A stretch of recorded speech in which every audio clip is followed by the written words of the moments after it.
मकान मालकिन भाभी के साथ पहाड़ खोदने वाला खेल। बिहारी भाभी की रगड़ाई का फायदा मुझे मिला जब मेरी मकान मालकिन भाभी ने मुझे लाइन देनी शुरू की। मैंने भी मौके का फायदा उठाकर उनका साथ दिया, उनसे दोस्ती की। मेरा नाम अंकुश है, मेरी हाइट 5 फीट 6 इंच है। मैं ज्यादा तो नहीं बोलना चाहूँगा। अभी तक मेरे पहाड़ खोदने वाली मशीन को किसी ने शिकायत नहीं करी है। यह मेरी पहली कहानी है। तो दोस्तों, कुछ त्रुटि हो जाए तो माफ कीजिएगा। यह घटना 3 साल पहले की है, जब मैं अपने मास्टर की पढ़ाई करने के लिए अपने गांव से देवरिया शहर गया था। यह मेरे गांव से ज्यादा दूरी पे नहीं था, इसलिए मैंने यह जगह चुनी पढ़ाई के लिए। जब मैंने कॉलेज की काउंसलिंग करा ली तो यह बात घर में सबको बताई। सब खुश हो गए कि चलो इस बार नजदीक कॉलेज मिल गया। इससे पहले मैंने काफी दूर रहकर पढ़ाई करी थी, तो सबको घर के नजदीक कॉलेज मिलने की खुशी थी। कुछ दिन बीतने के बाद वह टाइम आ गया था जब मैं रूम की खोज में निकला। मुझे कॉलेज से लगभग 1 किलोमीटर की दूरी पे रूम मिला, जिसमें बस 5 लोग रहते थे। अंकल, आंटी, उनका बेटा, उनकी बहू यानी इस कहानी की हीरोइन शालिनी भाभी और उनका 4 साल का बेटा। शालिनी भाभी का रंग गेहुआ था, परंतु वह बहुत ही आकर्षक थी। उनका खेत प्रॉपर्टी लगभग 34, 30, 36 का था, जो मुझे बाद में पता चला। उनकी हाइट 5 फीट 3 इंच की करीब थी। मेरे किसी रिश्तेदार ने ही मुझे रूम दिलाया था, तो मुझे उनकी फैमिली में घुलने मिलने में ज्यादा समय नहीं लगा। मैं शालिनी भाभी से कम और बाकी सबसे ज्यादा बात करता रहता। कुछ दिन ऐसे ही बीत गए। सब कुछ सामान्य चल रहा था। एक रात जब मैं पढ़ाई कर रहा था तो मुझे भाभी की कमरे से कुछ आवाजें सुनाई दी। उस दिन अंकल और आंटी कहीं बाहर गए हुए थे। घर पर मैं छत पर बने कमरे में था और भैया भाभी और उनका 4 साल का लड़का नीचे थे। भाभी भैया की किसी बात पे लड़ाई कर रही थी, परंतु मैं कुछ बोलना सही नहीं समझा और मैं सो गया। अगले दिन जब मैं कॉलेज के लिए तैयार होकर सीढ़ियों से उतर रहा था तो देखा भाभी सामने ही खड़ी थी और मुझे ही देखे जा रही थी। मैंने भाभी को गुड मॉर्निंग बोला और चला गया। जब कॉलेज से मैं आया तो भैया बरामदे में कुर्सी लगाकर बैठे हुए थे और मुस्कुरा रहे थे। मैं बोला, क्या बात है भैया, बहुत मुस्कुरा रहे हो? भैया बोले, मेरा वीजा आ गया। मैं बोला, वाह भैया, तब तो पार्टी होनी चाहिए। मैंने मजाक में बोला। भैया बोले, चल ले लेना, तू तो अपना भाई है। मैं ऊपर कमरे में आ गया और सारे कपड़े निकाल कर सो गया। गर्मी के दिनों में जब भी मैं कॉलेज से आता तो सारे ऊपर के कपड़े निकाल के पंखा चलाकर सो जाता था। जब मेरी कुछ समय बाद आंख खुली तो देखा भाभी मेरे सामने बैठी हुई है और मुझे देख रही है। मैं बोला, भाभी आप कब आई? भाभी बोली, बस अभी आई हूँ। यह कहना था कि आप आज रात का खाना हमारे साथ खाओगे। मैं बोला, ओके भाभी। भाभी बोली, मैं चलती हूँ, मुझे काम है। मैं बोला, ठीक है भाभी। भाभी जा रही थी तो उनकी खेत में लहराती तरबूज गजब ही हिल रही थी। उसको देखकर मेरा मूड ही खराब हो गया। मैंने बाथरूम में जाकर खेत जुताई वाली मशीन को इधर उधर किया। 2 घंटे बाद भैया का कॉल आया, आ जाओ, डिनर तैयार है। सब खाना खा रहे थे और भाभी मुझे अजीब नजरों से देख रही थी और स्माइल दे रही थी। मैं समझ गया कि भाभी की खुजली मिट नहीं रही है, इसलिए आजकल भाभी मुझे अजीब तरह से देख रही है। वह मेरे सामने बार बार अपने साड़ी के पल्लू को भी सही कर रही थी। जब भी उनका पल्लू नीचे आता तो उनके थैली वाले आम थोड़ा दिखाई देता। मैं समझ गया कि बिहारी भाभी की जोर मार रही है। मैंने जल्दी जल्दी खाना खत्म किया और ऊपर कमरे में आकर फिर से उनको याद करके खेत जुताई वाली मशीन इधर उधर कर लिया। भाभी मुझसे क्या चाहती थी मुझे तो नहीं पता था, परंतु मैं भाभी को जमकर रगड़ना चाहता था, परंतु उनसे ना ही बात हो पाती थी ज्यादा और न ही उनको रगड़ भी सकता था, क्योंकि भैया हमेशा घर पर ही रहते थे, इसलिए मेरी भाभी से बात करने में फटती थी। कुछ दिन ऐसे ही बीतने के बाद वह भी दिन आ गया जब भैया को दुबई जाना था 2 साल के लिए। मैं उनको लखनऊ एयरपोर्ट पे छोड़ने उनके साथ निकल गया। उनकी अगली सुबह फ्लाइट थी तो हम दोनों रात को ही ट्रेन ले ली और टाइम से लखनऊ एयरपोर्ट पहुंच गए। वहां पहुंचने के बाद भैया ने मुझे समझाया, देख अंकुश, अभी तू ही है घर में, मम्मी पापा और अपनी भाभी का ध्यान रखना, अगर उनको कोई दिक्कत हो तो हेल्प कर देना। भैया ने कहा मुझे। मैं बोला आप टेंशन ना लो भैया, कुछ भी दिक्कत नहीं होगी, मैं हूं ना। फिर भैया ने फ्लाइट पकड़ ली। मैं घर आ गया। जब घर आया तो सबने पूछा कि वे सही से बैठ गए थे ना। मैंने हाँ बोला, परंतु आंटी की आंखों में मैंने आंसू देखे तो मैंने उनको सांत्वना दी कि मैं हूं ना अभी, आप टेंशन ना लो, मैं आप सबका ध्यान रखूंगा। वास्तव में भैया पहली बार जा रहे थे दूसरे देश में काम करने के लिए। मैं भैया को छोड़ के लखनऊ से आया और अपने कमरे में सोने चला गया। कुछ समय बाद मैं सोकर उठा तो देखा कि भाभी का कॉल आया हुआ था। मैंने कॉल बैक किया और भाभी उधर से बोली थोड़ा नीचे आना। मैं बोला ओके आता हूँ। भाभी बोली कल मुझे अपने मायके जाना है कुछ दिनों के लिए। मैं बोला क्यों, क्या हुआ भाभी? भाभी बोली मेरे भाई की बीवी का बच्चा हुआ है, वे सब हॉस्पिटल में हैं, मुझे कल ही जाना पड़ेगा। मैं बोला अंकल आंटी जानते हैं? भाभी बोली हाँ, मेरे पापा ने उनको फोन करके बताया। मैं बोला ठीक है, कल चलेंगे फिर। तब तक अंकल आ गए और उन्होंने बोला इसको इसके मायके छोड़ आना कल। मैं बोला कल मेरा कॉलेज है अंकल जी। अंकल बोले कॉलेज से आना तब छोड़ आना। मैं तो बूढ़ा हो गया हूँ, जवान होता तो तुझे क्यों बोलता। मैं बोला ठीक है अंकल जी, मैं छोड़ आऊंगा। मुझे गुस्सा भी आ रहा था कि भाभी को अभी जाना जरूरी था क्या। जब हम अगले दिन जा रहे थे तो रास्ते में भाभी मुझसे बोली क्या हुआ अंकुश, गुस्सा हो क्या अपने भाभी से? मैं नहीं, मैं क्यों होऊंगा गुस्सा आपसे, बस मन नहीं कर रहा था बात करने का। मैं भाभी को उनके मायके पहुंचकर रात में ही अपने कमरे पर आ गया। आते ही मैं सो गया। सुबह उठा तो देखा कि भाभी के कई मिस्ड कॉल आया हुआ है। मैं जब भी सोता हूँ तो फोन साइलेंट करके ही सोता हूँ। उठकर मैं नहाया, ब्रेकफास्ट किया और कॉलेज चला गया। दिन में भी भाभी कई बार मुझे कॉल की परंतु मैंने कॉल नहीं उठाया। शाम को मैं भाभी को कॉल किया तो भाभी गुस्से से कॉल क्यों नहीं उठा रहे थे आप? मैं बोला रात को सो गया था और अभी कॉलेज में था तो कैसे उठाता। भाभी बोली इतना व्यस्त थे कि 2 मिनट बात नहीं कर सकते थे। मैं बोला हाँ व्यस्त था और कुछ। भाभी बोली ठीक है रहो, अब कॉल नहीं करूंगी और फोन काट दिया। मैंने फिर से कॉल किया और सॉरी बोला। भाभी बोली गुस्सा क्यों कर रहे थे मेरे पर? मैं बोला क्यों आपको नहीं मालूम? भाभी बोली मुझे कैसे मालूम होगा, बताओगे तभी तो जानूंगी न। मैं बोला इतनी भी भोली मत बनो आप। भाभी बोली कहना क्या चाहते हो तुम? मैं बोला वह सब क्या था जो आप मुझे किस नजर से देखती थी और अपनी साड़ी का पल्लू बार बार गिराकर क्यों ठीक कर रही थी मेरे सामने। भाभी बोली अच्छा तुम क्या समझते हो मुझे कि मैं किस नजर से देखती हूँ तुमको? मैं बोला आप मुझे उस दिन रगड़ाई की नजर से देख रही थी, बोलो ये बात सही है ना? भाभी बोली हाँ देख रही थी तो। मेरा पति तो मेरे साथ कबड्डी नहीं खेल पाता था इसलिए देख रही थी। मैं बोला तो मैं हूं ना भाभी। भाभी हंसती हुई बोली ठीक है तैयार रहना, आऊंगी तो तुम्हारे साथ खेलूंगी। मैं बोला देखता हूँ कौन किसको हराता है। भाभी बोली हाँ मैं रात में बात करती हूँ। मैं बोला ठीक है। रात में भाभी बोली हाय देवर जी कैसे हो आप? मैं बोला ठीक हूँ भाभी। क्यों आपको अभी याद आई देवर की? भाभी बोली नहीं तो पूरी टाइम याद आते हो तुम, परंतु क्या करें यहाँ रिश्तेदार भी तो हैं ना, तो उनको भी देखना पड़ता है। मैं बोला ठीक है भाभी उनको ही देखो। भाभी बोली नहीं उनको क्यों देखूं, मुझे तो आपको देखना है। मैं बोला क्यों मुझे आप देखी नहीं हो? भाभी बोली देखी हूँ पागल, परंतु मुझे वह देखना है तुम्हारा। मैं बोला क्या देखना है भाभी, साफ साफ बोलो ना। भाभी तुम्हारा खेत जुताई वाला मशीन जो तुम्हारे झोली में है दिखाओ ना। मैं बोला ठीक है वीडियो कॉल करो। मैंने अपना खेत जुताई वाला मशीन दिखाया तो उनके मुंह से आह निकल गया। मैं बोला भाभी क्या हुआ, आपने इतना बड़ा नहीं देखा? भाभी बोली इतना मोटा और लंबा भी काफी है।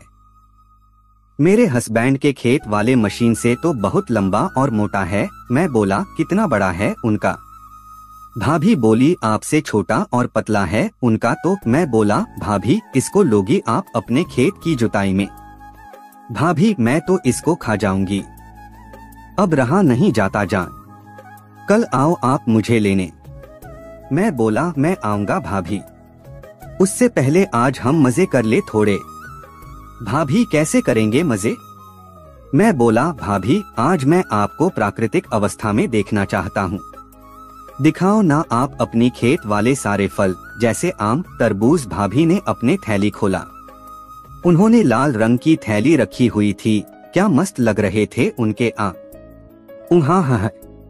मैं भाभी से बोला मुझे आपको पूरी प्राकृतिक अवस्था में देखना है, तो भाभी झट से मान गई। भाभी अपने सारे पर्दे एक एक करके निकालती गई और मैं उनको देखकर अपना खेत वाले मशीन इधर उधर कर रहा था। क्या मस्त थैली वाले आम थे उनके, एकदम टाइट।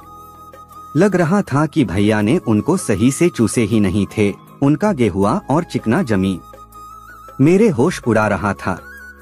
मन कर रहा था कि अभी जाकर भाभी को रगड़ दूं। जब भाभी ने अपनी झोली निकाली तो क्या खेत वाले तरबूज थे। दोस्तों आपको अपने शब्दों में बयान ही नहीं कर पाऊंगा। मैं बोला भाभी खेत वाले तरबूज केले के टहनियां हटाकर दिखाओ ना प्लीज, कुछ करो ना उसमें, मुझे आपकी तरबूज का रस पीना है। भाभी बोली ओके देवर जी, यह देखिए अपनी शालिनी भाभी की खेत वाले तरबूज। मैं बोला भाभी एक बार मुझे ये सारे फल खिला दी होती, इतनी मस्त आम और तरबूज लेकर क्यों भाग गई भाभी?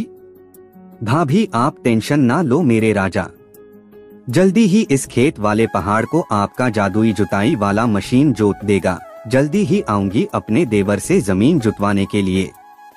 मैं भी तड़प रही हूँ जान, और उस जमीन में कबड्डी खेलेंगे। आपके भैया मेरे साथ खेल नहीं कर पाते। उस दिन हमारी लड़ाई हुई थी, हम दोनों ने ऐसे ही वीडियो कॉलिंग पे बात करते रहे, एक दूसरे को जमीन दिखाकर दिखा रहे थे। भाभी अपना खेत वाले पहाड़ में उंगली कर रही थी और आमों को छू रही थी, और मैं उनको देखकर खेत जुताई वाला मशीन इधर उधर कर रहा था। ऐसे ही हम मस्ती करके एक दूसरे के निकाल कर सो गए। अगले दिन जब उठा तो देखा भाभी अपनी ढेर सारी फोटो सेंड करी थी। क्या मस्त जमीन था उनका। भाभी को तो ऊपर से बहुत देखा था, परंतु भाभी का अंदर से जमीन देखकर मेरा खेत जुताई का मन करने लगा। फिर मैंने भाभी की फोटो देखते हुए मशीन को इधर से उधर किया और फ्रेश होकर कॉलेज चला गया। कॉलेज जाते हुए सोच रहा था कि आज भाभी को लेने जाना है, और उनकी फोटो मेरे दिमाग में अभी भी घूम रही थी। मेरा खेत वाले मशीन की वजह से दर्द हो रहा था। जब मैं शाम को कॉलेज से आया तो अंकल ने बोला जाकर शालिनी को लेकर आओ, आने को बोल रही थी। 1 घंटे के बाइक राइडिंग करने के बाद भाभी के घर पहुंच गया, पर भाभी वहां दिख नहीं रही थी और सारे रिश्तेदार भी चले गए थे। 10 मिनट के बाद एक लड़की मेरे लिए चाय लेकर आई, क्या मस्त लग रही थी। जब वह गई तो मैं उसको ही देख रहा था, तभी मेरे पीछे से मेरे कान में किसी ने धीरे से बोला क्या देख रहे हो। मैंने पीछे मुड़कर देखा तो भाभी थी, वह मुझे देखकर हंस रही थी। मैं बोला कहाँ थी आ, और यह लड़की कौन है? भाभी बोली यह मेरी छोटी बहन है आरती। मैं वो ओके। फिर मैंने कहा भाभी जल्दी रेडी हो जाओ, चलते हैं हम। भाभी हंसती हुई क्यों आपका खेत जुताई वाला मशीन मान नहीं रहा? मैं बोला नहीं मान रहा है, मुझे आपको रगड़ना है, जमकर बहुत इंतजार कराया है आपने। भाभी बोली आज नहीं कल सुबह चलेंगे। मैं बोला आप जानती हो न कि मैं आपको रगड़ना चाहता हूँ, तो मुझे आज क्यों बुलाया? भाभी आपके साथ कबड्डी खेलने के लिए। मैं बोला परंतु यहाँ पर कैसे खेलेंगे? भाभी बोली वो मैं कुछ कर लूंगी डार्लिंग, आप टेंशन ना लो। शाम का समय हो गया था तो मैं भाभी के बेटे को छत पे ले जाकर उसके साथ खेलने लगा। कुछ टाइम बाद भाभी की छोटी बहन छत पर आई, मैंने उसको हाय बोला, उसने भी मुझे हाय बोला। आरती बोली आप दीदी के यहाँ रेंट पर रहते हो ना? मैं बोला हाँ, मैं वहाँ रहकर MA कर रहा हूँ। हमारी ऐसे ही नॉर्मल बात हुई कुछ समय तक। धीरे धीरे शाम ढलती गई और रात हो गई। सब खाना खाकर सोने जाने लगे। तभी आरती मेरे पास आई और बोली, चलिए मैं आपका कमरा दिखा देती हूँ, वहीं आपको सोना है। मैं उसके साथ चला गया। वहाँ वह मेरे बिस्तर लगा रही थी तो मैं उसको ही देख रहा था।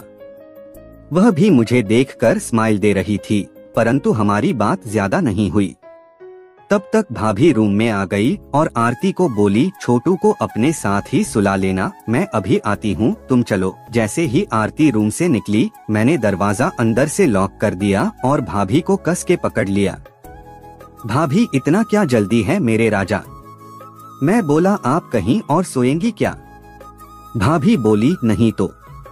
मैंने आरती को इसलिए कहा कि उसको शक ना हो।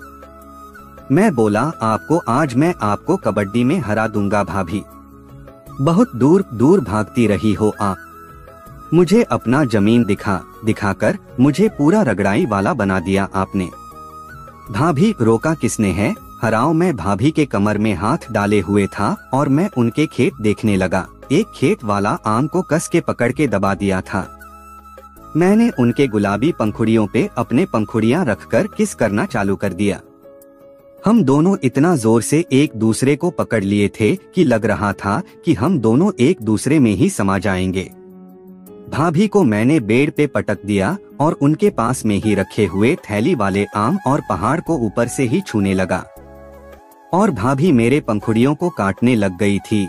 मैं इतना जोश में था कि मैंने भाभी का पर्दा फाड़ दिया और उनकी थैली भी फाड़ने वाला था, परंतु भाभी ने रोक लिया और भाभी ने जल्दी से थैली निकाल के थैली से आम निकाल के थैली फेंक दिया। भाभी मेरे नीचे थी।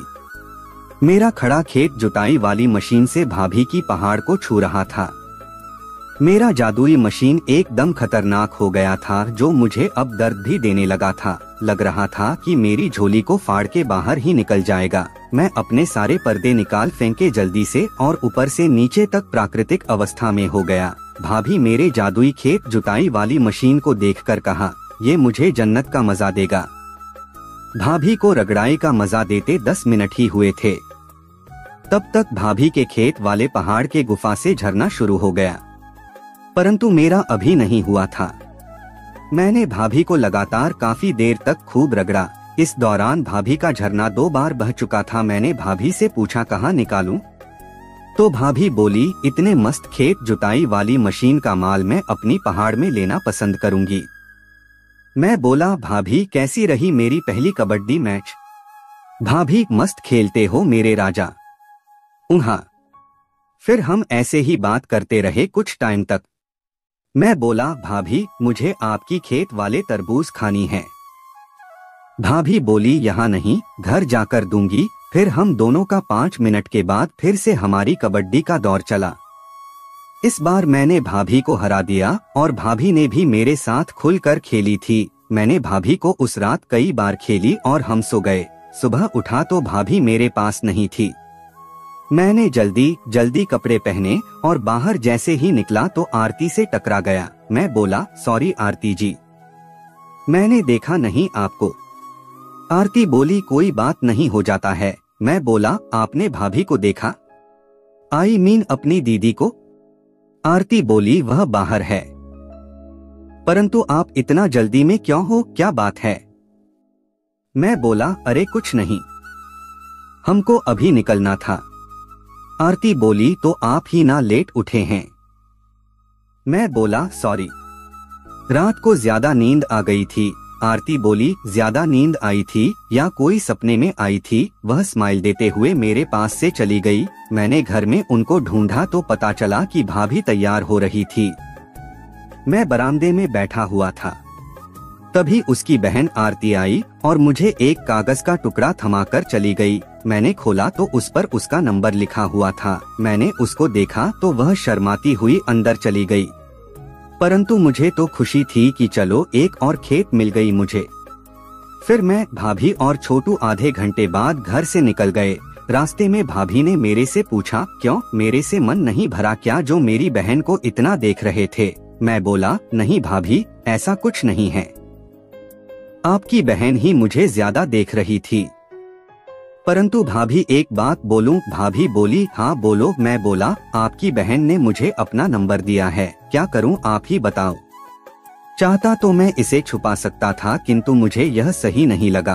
भाभी बोली, आप बहुत अच्छे हो अंकुश, इसलिए मैं आपसे प्यार करती हूँ क्योंकि आप ट्रस्टेबल हो। मैं बोला, भाभी आप टेंशन ना लो, हम दोनों के रिश्ते के बारे में किसी को कुछ नहीं पता चलेगा, प्रॉमिस। भाभी बोली, ठीक है, तुम मेरी बहन के साथ कबड्डी खेलना चाहते हो तो खेल लेना, कुछ दिन के लिए मैं उसको अपने पास बुला लूंगी। मैं बोला, थैंक यू भाभी, आप बहुत अच्छी हो। भाभी बोली, तुम भी अच्छे हो मेरे राजा। तो दोस्तों, ये थी हमारी आज की कहानी। उम्मीद है इस कहानी को आपने पूरा जरूर सुना होगा और ये कहानी आपको जरा भी पसंद आई हो। वीडियो को लाइक और चैनल को सब्सक्राइब करना ना भूले और ऐसी ही मनोरंजक कहानी सबसे पहले सुनने के लिए बेल आइकॉन को भी ऑल पे सेट कर ले। और इस कहानी से हम किसी को भी बुरा या गलत संदेश या राह नहीं दिखाते, आप सभी इसे सिर्फ मनोरंजन हेतु ही देखना। और इस कहानी को पूरा सुनने के लिए आप सभी का दिल से शुक्रिया। और प्रस्तुत कहानी पूर्णतः काल्पनिक कथा है। इस कहानी के पात्र, स्थान और घटनाएं काल्पनिक है। इस कहानी का उद्देश्य सिर्फ शिक्षा, प्रेरणा एवं मनोरंजन प्रदान करना है। किसी की धार्मिक एवं सामाजिक भावनाओं को ठेस पहुंचाना हमारा उद्देश्य नहीं है। अगर ये कहानी किसी के असल जिंदगी से मेल खाती है तो ये केवल एक इत्तेफाक मात्र है। समाज की किसी भी कुप्रथा का समर्थन हम नहीं करते। धन्यवाद।